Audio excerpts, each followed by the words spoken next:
everyone, and welcome back to Sophie's Second Star Interviews. Today, I am here with author and game developer Andrew Auseon to discuss his new book, Spellbinders. How are you doing today?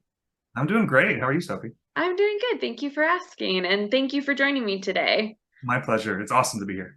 Cool. Well, your new book, Spellbinders, is hitting the shelves on June 6th. Can you tell us about the book and why you chose to write this one? Sure.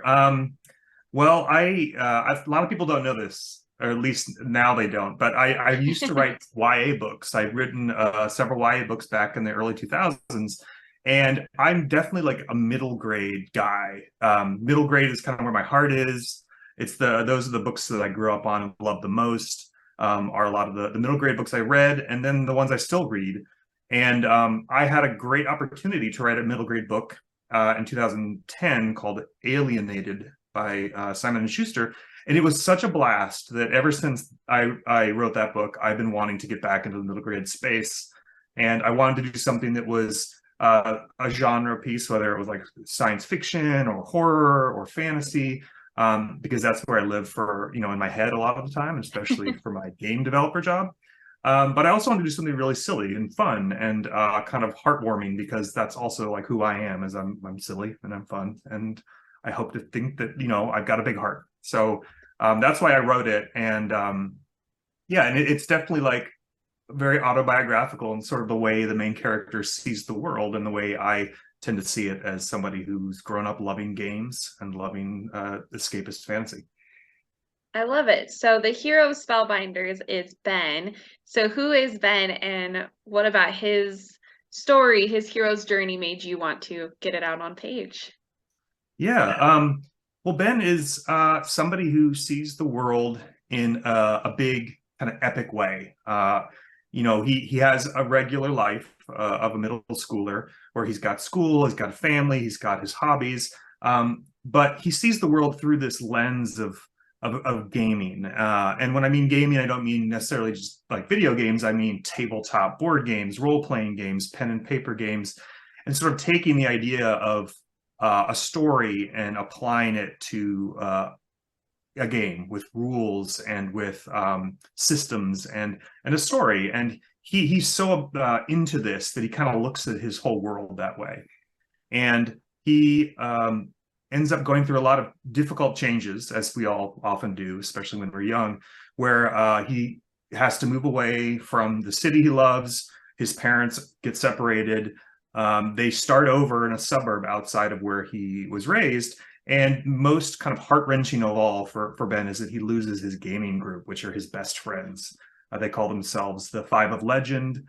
They have been gaming together since they're very small. They are huge fans of all things fandom, fantasy and movies, comics, video games, and they're just kind of stuck together for most of their lives. And by moving out of that area, he loses that and the other things that sort of make up who he feels like he is. So he's kind of in this place where he doesn't know who he is anymore. He's trying to redefine and start this next chapter. And what ends up happening is right at the very beginning, when he's kind of in his lowest state, he encounters this very cool girl who's very aloof and kind of mysterious. And she very directly tells him, very straightforward, that he is actually the one she's been searching for. And he is the chosen one who has been destined to save her world, which is not ours, from destruction. And so it's kind of, he doesn't know if it's true, but it's also like every dream he's ever had come true. So that's where we find Ben very early in the story, and get to go on this journey with him as he's trying to figure out who he is, who other people think he is, and kind of who he wants to be. I love it. And I want to circle back there for a second about the gaming group. Do you have a gaming group, and do some of those people inspire some of the characters in the book? That's a great question. I don't I don't have a regular gaming group all the time. It sort of changes depending on availability, honestly, as As we all get most older and have people. responsibilities. That's exactly what I was going to say. As we get older and we have families and we have, some of us have different jobs and we live in different places. I have to say, though, that remote gaming and the internet and stuff make gaming together a lot easier. But I have to say it right now, I don't currently have one, kind of in between, but I did spend some of the last part of the quarantine of the pandemic with a bubbled game group, and we played every week, and it was like manna from heaven. It was the best feeling in the world because we played a game that you play and you pick up where you left off every week. And so it was this just thing I get to look forward to every week. And so I'm trying to get that group going again. That's really cool. I feel like maybe it was because of pandemic. I know people have always played games and role-playing games and been attracted to these, but I feel like the pandemic helped bring it about more because we have, a lot of awesome media surrounding games. So I think this is a great time for your book to come out and get into the world because people are very attracted to that right now of having their clan, of having their group, and it'll be fun to see people's reactions to this book.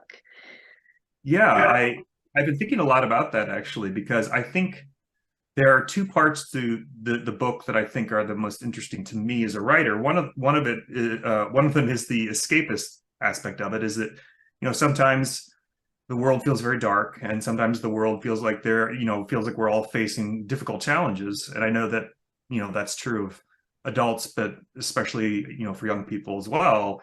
This has been a very kind of unprecedented time for, I think, for young readers and for kids and students and everything. And I always want to provide something that kind of can allow you to escape for a short period of time, and to laugh and to feel like your imagination is soaring. But then there's also this thing about games, and I think with the pandemic, as you said, it's kind of pushed to the forefront, is that there's a great aspect of games.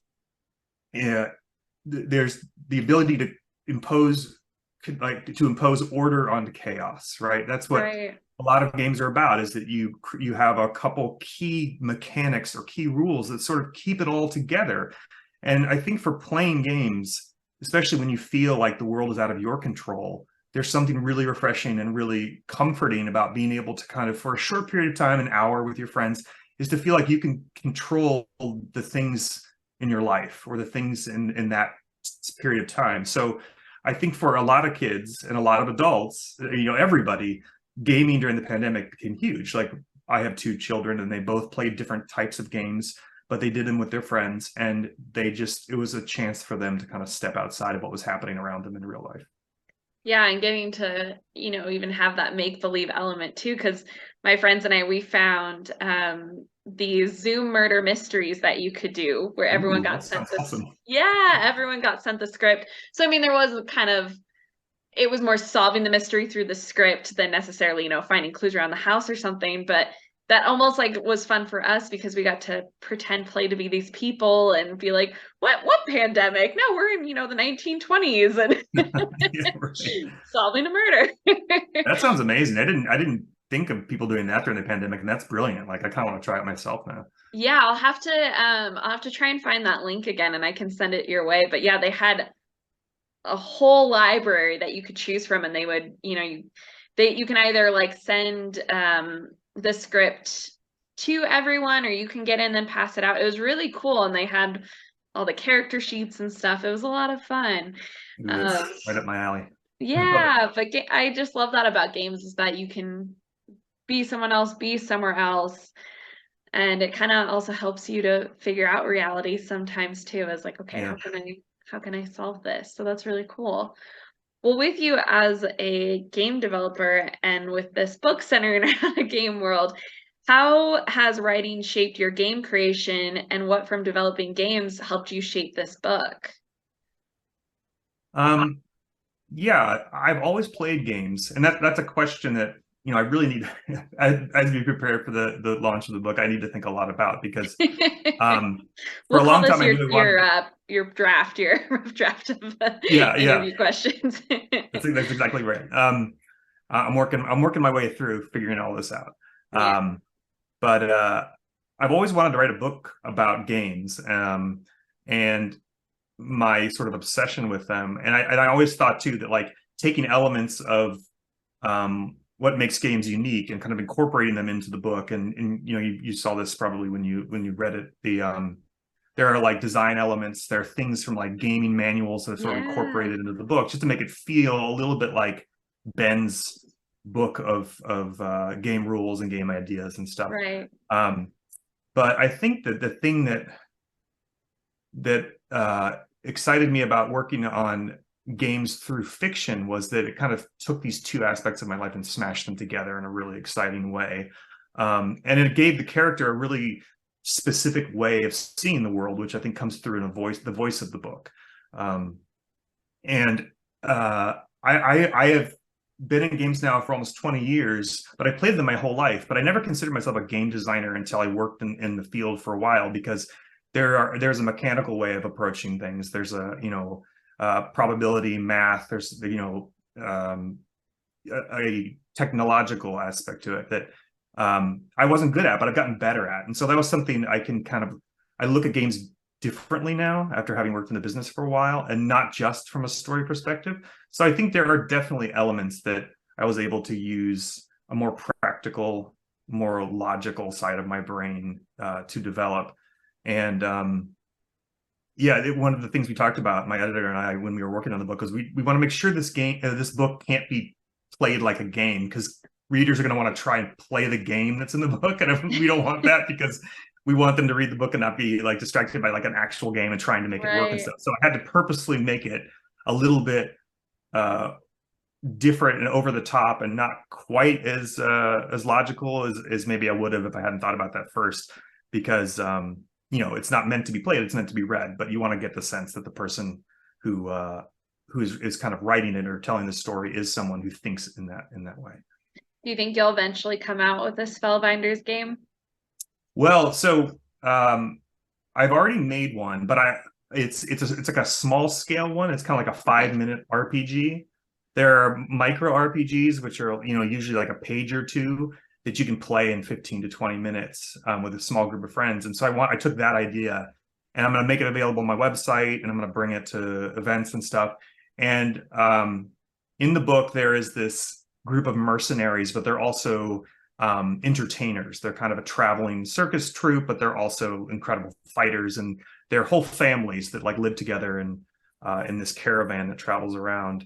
And probably their biggest kind of cultural practice is singing ballads about each other and about those who've come before them. They're called the Daring Few, and they kind of show Ben what the kind of family he wants to be a part of. And so what I decided to do was make a short micro RPG, it's going to be called, I think, Songs of the Daring Few.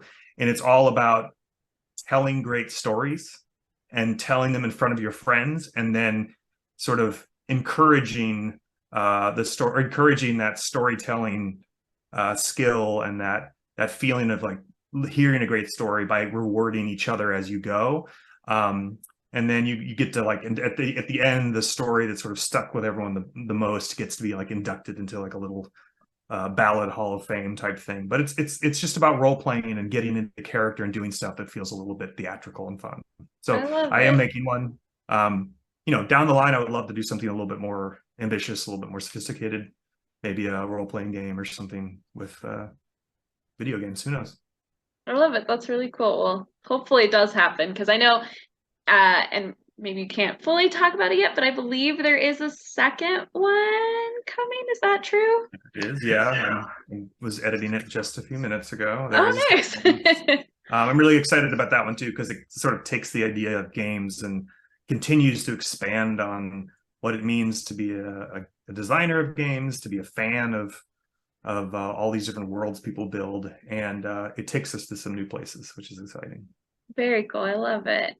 Well, my last question for you is, if one video game you played as a kid came to life, or any game, I guess it doesn't have to be a video game, if any game came to life and you were coerced into being part of it, what game would it be and why? That is a wild question. Does it have to be a video game? No, it does not have to be a video game. Okay.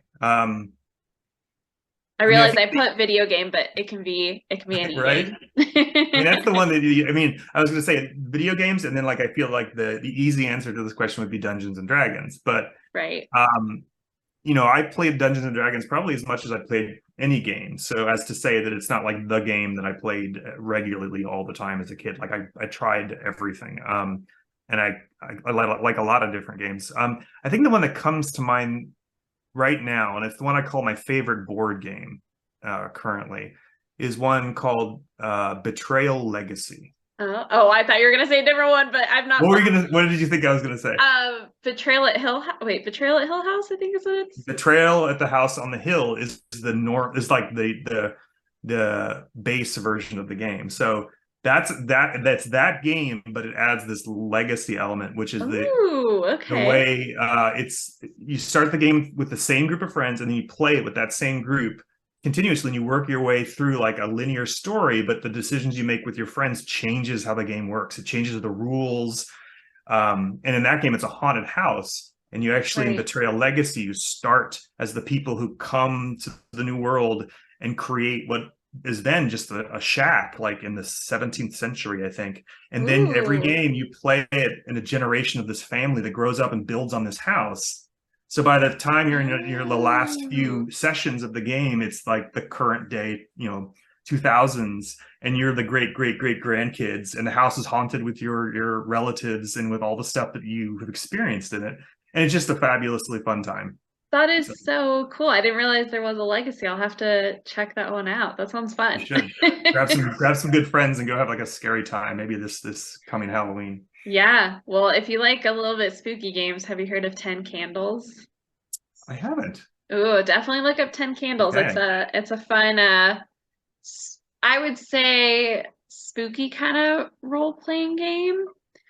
And I will say, spoiler alert, no one survives, but that's the whole Okay.